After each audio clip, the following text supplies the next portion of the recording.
Alright, so unless you have been living in the Shadow Realm, the name Dark Souls will most likely be very familiar to you. Oh wow, this game is the Dark Souls of this category. It has been said so unbelievably much that it's honestly not even that funny anymore. The question is though, have you actually done any kind of research into Dark Souls when you heard the name? I certainly didn't at first. I didn't even care, really. However, then something happened that got me a little interested into the game.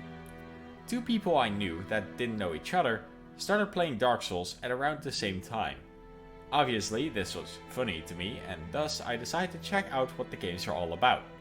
Now, this was either the best or the worst moment of my life. I honestly don't know anymore.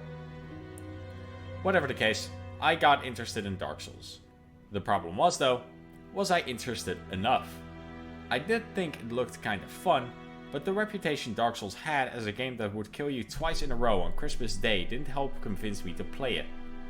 The first game, Dark Souls Remastered, was still €40, and since I'm quite a picky person when it comes to what I spend my money on, I didn't buy it immediately, but it wouldn't be long before I would get ensnared by the Souls games.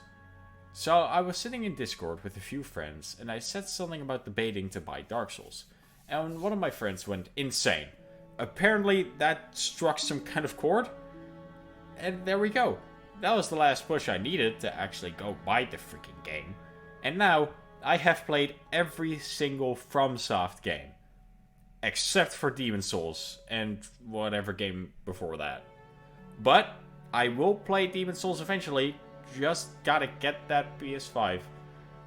Anyway, my first experience with Dark Souls Remastered was, as you would expect, weird, frustrating, and somehow fun. I actually went through the game pretty smoothly, although I got stuck on Ornstein and Smo, because, and don't judge me for this, I didn't know you could upgrade weapons past +5. Once I figured that out, it was smooth sailing from there, all the way through the other FromSoft games. So, my next stop was Dark Souls 3. Why skip 2, you may ask? Well, I had heard that 2 wasn't that great as the others. Still good, but not great. And Dark Souls 3 was more in line with the story of the first one. So, that was my reasoning. And honestly, I don't know if skipping 2 was the best decision. Maybe I would like Dark Souls 2 a lot more if I did that one instead of Dark Souls 3. And maybe I would have disliked 3 more too. But that's the beauty of these games. Every single player has their own unique experience with them. Anyway, after 3 was when I went to 2. In between I tried out Bloodborne, but I didn't really vibe with it at the time.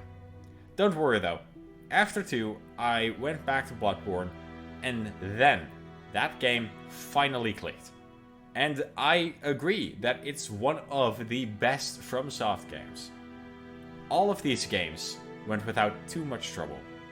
I guess you could say I had the FromSoft formula down. I stopped with my FromSoft marathon for a bit after Bloodborne, although it didn't last that long.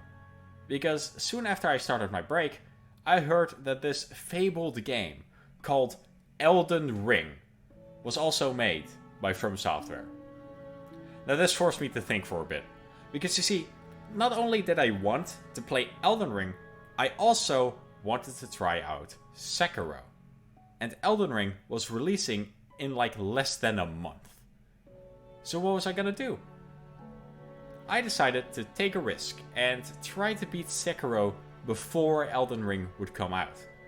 So hopefully I wouldn't die too much. I was dead wrong.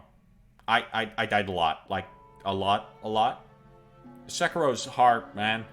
When you first start out, you just don't know what you're doing. Especially if you have played the Souls games before.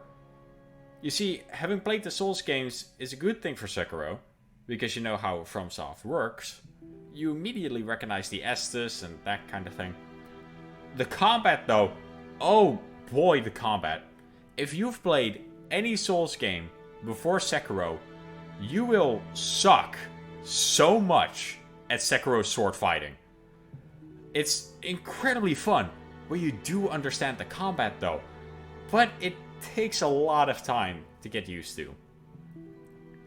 I had a rough start with Sekiro. But when I surprisingly easily beat Genichiro, I got a confidence boost, which helped me be more aggressive, which is actually the key to understanding the combat. After it clicked that I had to be aggressive, the game was super fun, hard, but super fun.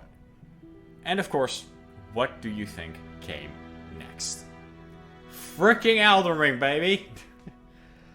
But I will talk about Elden Ring in some other video. Now is not the time. And it deserves its own video, honestly. But you might be wondering, which one of these games is my favorite then? If I include Elden Ring. Well, I'm gonna be honest, it's incredibly close between all of them. Except Dark Souls 2, that one is banned from the party. So, which game is it? It's Dark Souls 3. Now, I'm sorry. I know most people say Bloodborne, or even Elden Ring or Sekiro, but I really value the bosses in these games. And I honestly think Dark Souls 3 has an amazing lineup of bosses, with a few exceptions, with Bloodborne as a very, very close second. Like, you don't know how close it is. Of course, I do also value story and atmosphere and everything in between. I'm not an idiot. So, after Bloodborne is Sekiro, and then is Dark Souls 1, if you're wondering. Yep, Elden Ring isn't even really that high on my own ranking of these games. Doesn't mean it's bad, though. Every single one of these games is awesome. Even Dark Souls 2. But I'll explain my Elden Ring opinions in a later video that will probably never come into existence. Now, hopefully this video was actually entertaining to you somehow. Even though it was literally just me talking about my personal experience. I mean, this was barely a review. But yeah, subscribe if you liked listening to my struggles, and goodbye!